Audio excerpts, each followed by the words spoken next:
नमस्कार. माझ्या चॅनलमध्ये सर्वांचे खूप खूप स्वागत. श्री स्वामी समर्थ. जय जय स्वामी समर्थ.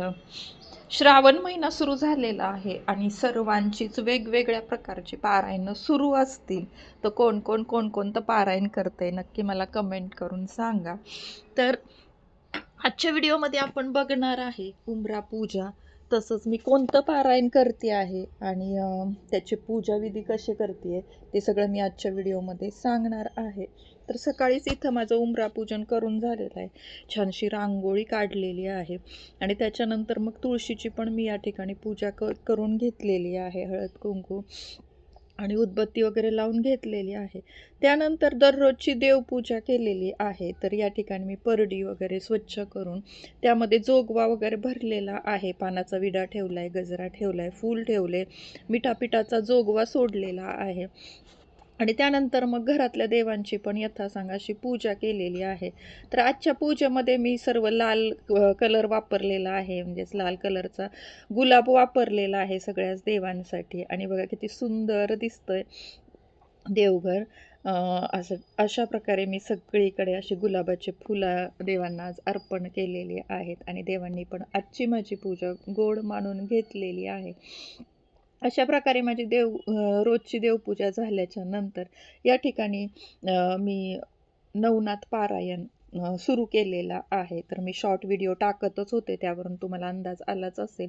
तर नवनाथ भक्तिसार या ग्रंथाची मी 9 दिवस 9 पारायण करणार आहे. तर अशा प्रकारे या ठिकाणी मी पोथी मांडून घेतलेली आहे आणि इथे पूजा मांडलेली आहे. तर माझ्याकडे नवनाथ महाराजांचा फोटो नाही, त्यामुळे मग मी इथे स्वामी समर्थ महाराजांचा फोटो मांडलेला आहे. वरती एक गणपतीची स्थापना केलेली आहे, सुपारी म्हणून पानाचा विडा ठेवलेला आहे आणि खालच्या बाजूला कलशाच्या कडेने नवनाथांची मांडणी केलेली आहे. मध्यभागी कलश स्थापना केलेली आहे. अशा प्रकारे मी ही पूजा मांडणी करून घेतलेली आहे आणि रोज संपूर्ण पुस्तक त्याच्यामध्ये 900 श्लोक आहेत आणि 9 अध्याय आहेत. तर रोज 1 ते 9 अध्याय वाचते. असं 9 दिवसाचं 9 पारायणांचं मी या ठिकाणी हे नवनाथांचं पारायण करते.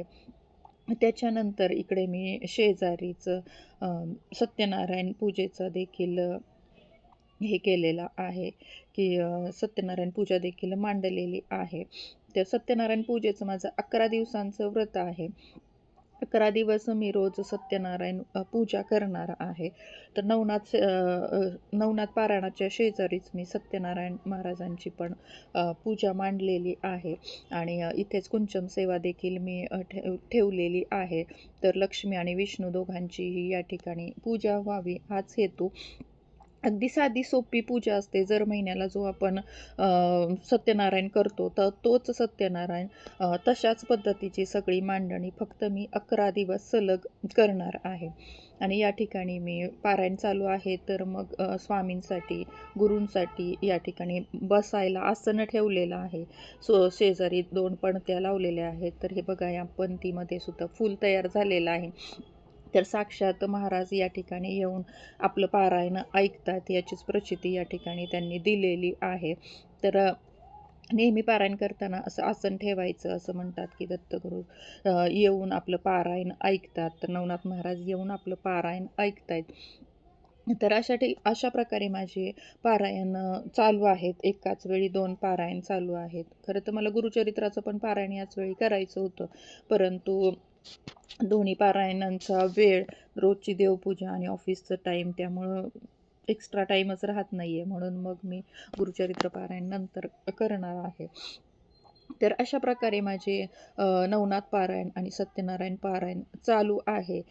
कालच मी मल्हारी मार्तंडांचं देखील मल्हारी सप्तशतीचं एक पारायण केलेलं आहे. तर असं काही काही चालू असतं. तर तुम्ही या महिन्यात कोणतं पारायण केलं आहे किंवा अजून पण 15 दिवस शिल्लक आहेत, तर तुम्ही कोणतं पारायण करणार आहात नक्की मला कमेंटमध्ये सांगा. तर ही होती माझी श्रावण महिन्यातल्या कोणतं पारायण करताय हे मला तुमच्यासोबत शेअर करायचं होतं, त्याबाबतची माहिती. तर तुम्हाला कसा वाटला हा व्हिडिओ नक्की मला कमेंट करून सांगा. आणि हो, व्हिडिओ आवडला असेल तर लाईक करा, शेअर करा आणि अशाच छान छान विषयांच्या माहितीसाठी व्हिडिओला चॅनलला सबस्क्राईब करा. पुन्हा भेटूया अशाच छानशा व्हिडिओसोबत. श्री स्वामी समर्थ. जय जय स्वामी समर्थ.